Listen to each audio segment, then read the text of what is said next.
it downfield. It is. Oh, it's caught. John Moran in the clutch. Oh, my word. Oh, my God. Deep to right field. Way up there. And way out of here. Down the sideline, Jefferson. Another huge run. Jalen Red broke tackle, stayed on his feet.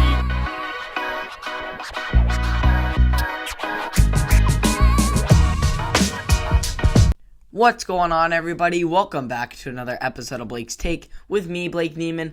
And despite all the crazy college football shakeup this season, one thing has remained the same, and that is the Beavers continuing to manage to find a way to disappoint us. The Beavs were playing one of the worst teams in the Pac-12, in the Colorado Buffaloes, setting up for a seemingly perfect opportunity to clinch a bowl game berth. But perfect opportunities are when the Beavers fail to seize it. And Saturday night was no different, as they lost in double overtime after Everett Hayes missed a 38-yard field goal to diminish his school record 60-yarder to send the game into overtime. Now, I'm not saying that it wasn't a good battle, because they did fight hard to the end. But the Beavers definitely didn't put forth their best showing, which allowed the Buffs to hang around, ultimately for the taking. Really, the Beavers haven't put forth their best showing over the second half of the season. Over the past 5 games, the opponent has outscored Oregon State 41-7 during the first quarter, with the Beavs not scoring on their opening drive one time. Not only does this show lack of production from the offense, but also the regression of the defense. During the first 5 games of the season, Oregon State's defense gave up an average of 359.2 yards per game, 5.2 yards per play, and allowed opposing offenses to convert third downs at a 45.8% clip. Since then, the Beavs OSU's offense is yielding 463.8 yards per game, 6.4 yards per play, and allowing a third down per conversion percentage of 56.1%. The defense has got to create more pressure and find a way to get down the field and off the field on third down.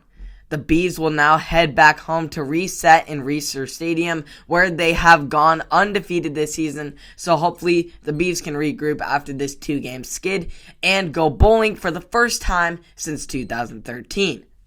As for the Ducks, they control their own destiny at this point, as they are the 3rd best team in the country in the eyes of the College Football Playoff Committee. Number 3 is the 2nd highest college football playoff ranking in program history, only behind Oregon's incredible run in 2014 all the way to the national championship, where they ultimately lost to the Ohio State Buckeyes, which we'll get to later. Michigan State lost to an always upset-hungry Purdue Boilermakers, which put Ohio State into the top 4, only behind the Ducks, who have the edge after that head-to-head victory. The Ducks just have to win out to secure a spot, but that won't necessarily be a breeze, as they have to face Washington State, who is right on their tails in the Pac-12 North race. Then they have to face the only other ranked Pac-12 team in the Utah Utes. And then they round out the regular season with none other than the greatest rivalry in sports, in Oregon versus Oregon State, Beavs versus Ducks. So it's not going to be an easy road ahead, but should the Ducks play like their ranking shows, they will be in a good spot come Selection Sunday. Hope you all enjoyed that local sports. Hopefully the Beavs and Ducks can both get wins this Sunday, and then we'll have a great in-state rivalry to end out the season. But hopefully they both get wins this season, so the Beavs can go bowling and the Ducks can stay in the college football playoff race, at least until the Beavs potentially knock them off. Hope you all enjoyed that. You can catch all of this and more on Apple Podcasts, Spotify, and or YouTube. I will see you all in the next one. Subscribe and like for more. Have a great day.